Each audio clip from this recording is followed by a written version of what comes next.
Here we go. This is a interesting take. Here is Lindsey Graham, South Carolina Senator Lindsey Graham on CNN, asked by Manu Raju about the indictment. It seems to be selective prosecution. So President Trump has every right to defend himself. I think politically it probably makes him stronger in the primary. If the special counsel indicts President Trump in Washington, D.C. for anything related to January 6th. Okay. You just heard that sentence, right? If Donald Trump basically gets in trouble for anything regarding January 6th, regarding January 6th, I'm going to rewind it so you can hear the whole sentence here, but this is what's going to happen, according to Lindsey Graham. Indicts President Trump in Washington, D.C. for anything related to January 6th, that will be considered a major outrage by Republicans, because you could convict any Republican of anything in Washington, D.C., and I fear that's where this is going, as sort of an insurance policy. Why? So I think it begs the question, why would the arrest or indictment of President or failed former President Donald Trump regarding January 6th, the insurrection, the treasonous insurrection at our Capitol building, why would that lead to the ability to indict or arrest any Republican in Washington? Why would that happen? How is that the possibility? Why is there not a follow-up question? How could that possibly be with just saying, oh, okay, look, let's be honest here. We'll look at the clip here in a second with Trump saying he's doing this for everybody else, but the average person is not getting access to classified information and top secret information. But the average person does have access to public buildings. It does have access to, the White House, technically. I mean, you're not getting that close to it right now, but to the Capitol building, all these things. And Lindsey Graham wants to say that the people that literally stormed the Capitol building trying to hang the former vice president, that is the same as just saying we can arrest any Republican for anything at any point. That is such a stupid argument. And there's no basis to be there for it. It's insane. It is absolutely insane. So let's go from that to a little more definitely not unhinged person. And that would be AM radio host and Fox News personality, I suppose. Mark Levin, who he's doing just fine, guys. And I'm gonna have to make sure that I am not. He's not too loud for you guys. Law. I mean, how many people have been prosecuted under the Espionage Act since 1917 who were president or vice president up until today? Zero. And of course, you have the Hillary. Yeah, that's true. Zero have done that, and also zero have been arrested for any other crimes. And that doesn't mean that we should just say, oh, we can just ignore it. It's totally fine. There's nothing to see here. That would be the two-tiered justice system, but not the one that they want to talk about. Hillary Clinton example. You know, Hillary Clinton was never investigated for obstruction, Sean? They didn't even investigate her. She was only investigated probably a dozen times, showed up to how many countless different testimonials and trials and special counsels and whatever names you want to throw onto it. And look, I'm not the biggest Hillary Clinton supporter and fan, but Hillary Clinton was under oath dozens of time in Congress testifying with regards to Benghazi and a million other kind of, I don't know what you want to call them, committees trying to get her on something, and they just couldn't because there was nothing there. And you could say that the Clintons are corrupt and they have all these foundations and whatever. Okay, go look into that. That's fine. You can have at it. I'm not going to stand for Hillary Clinton and Bill Clinton, who Trump says that he likes Bill Clinton anyway. But that's besides the point. And so the Espionage Act, I would argue, doesn't apply to any former president or any former vice president under the Presidential Act. Except the fact that you're not the president anymore. Him. He alone. Everything else flows from him. Trying to help Clinton in 2012, and the Department of Justice should know all about it. It was the case involving the socks, the sock drawer. Bill Clinton keeps these tapes, which have highly classified information on them, in his sock drawer. Was that Congress had decided the president and the president alone. This entire prosecution. There was this, I believe it was a Supreme Court case about what he's alluding to with Bill Clinton's sock drawer.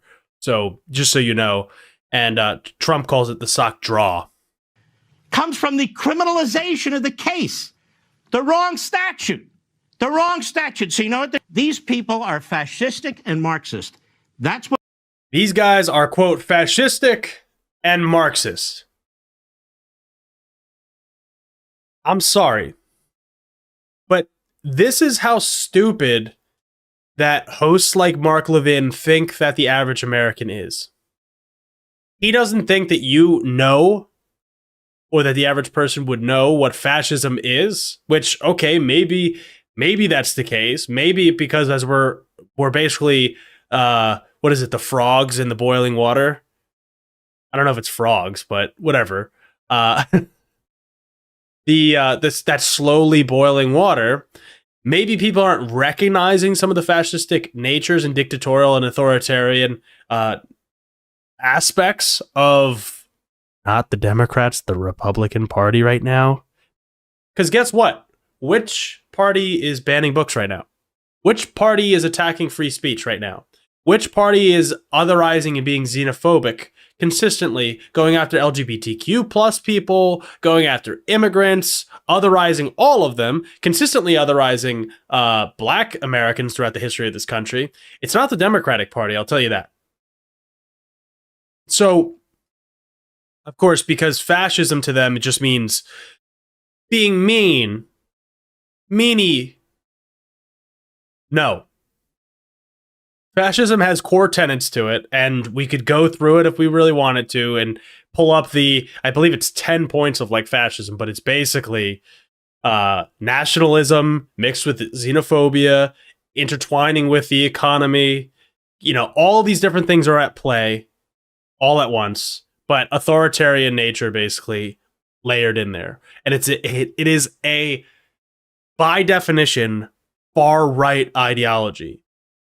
Marxism, which Levin has a book on his desk that he wrote called American Marxism. Marxism is not a ideology that is expressed in America in any real form. Even the Democrats won't even touch socialism.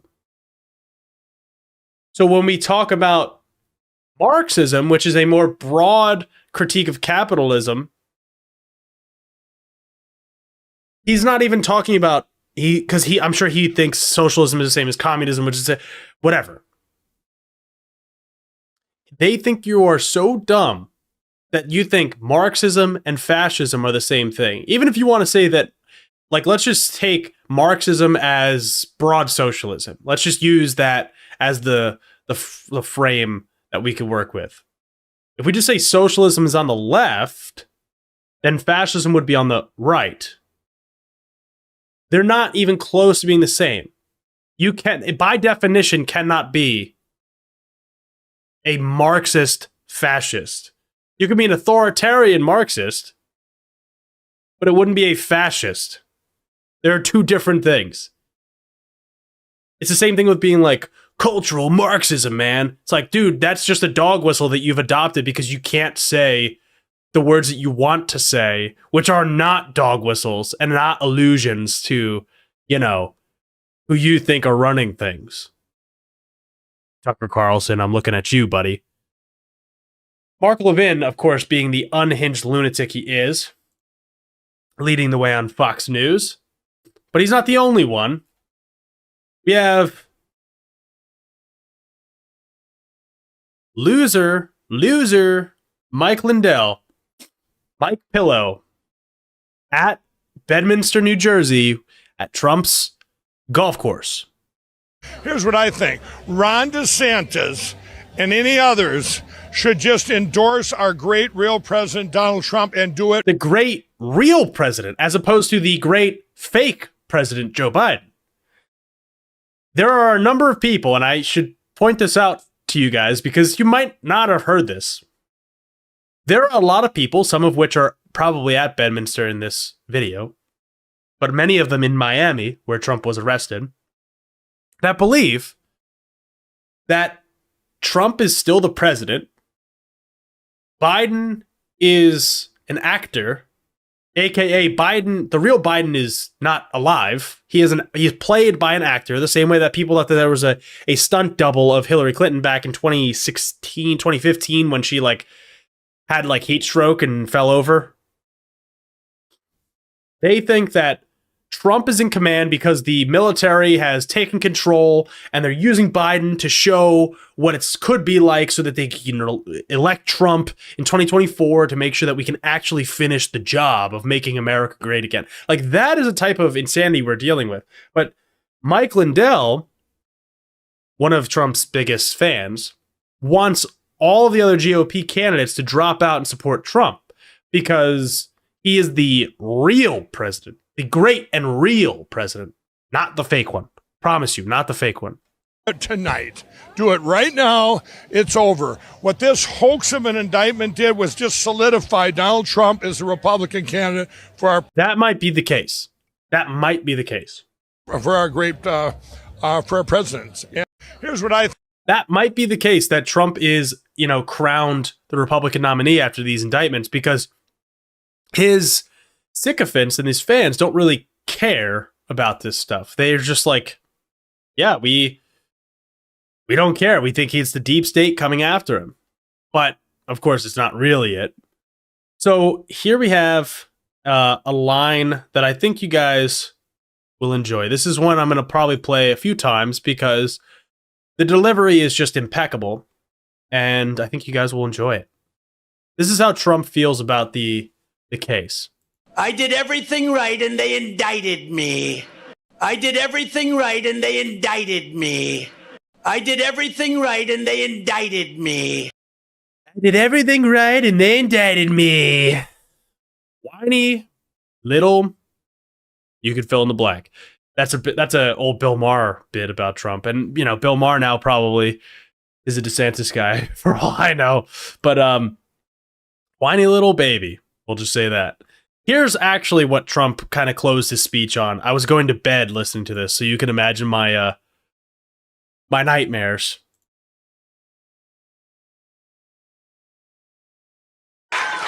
They want to take away my freedom because I will never let them take away your freedom. It's very simple. Oh, is that the case? They want to silence me because I will never let them silence you. They want you silenced.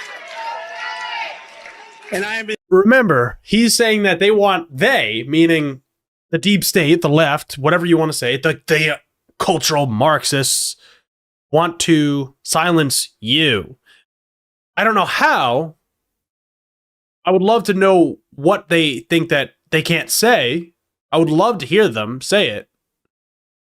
But they want to silence you. However, the case that he is facing right here, right now,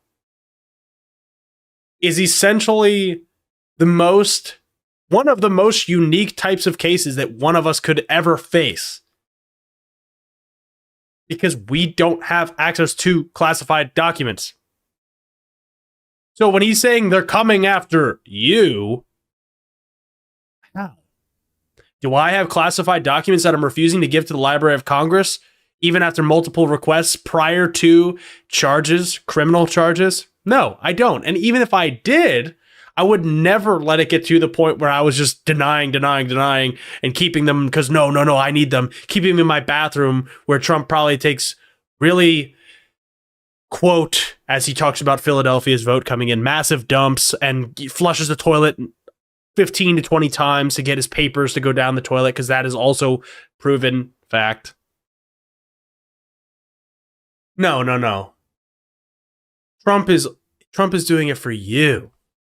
I'm the only one that can save this nation, because you know they're not coming after me, they're coming after you, and I just happen to be standing in their way, and I will never be moving. Wow. That's so inspiring. On November 5th, 2024, justice will be done. We will take back the country, and we will make America great again. our country, and we will make America great again.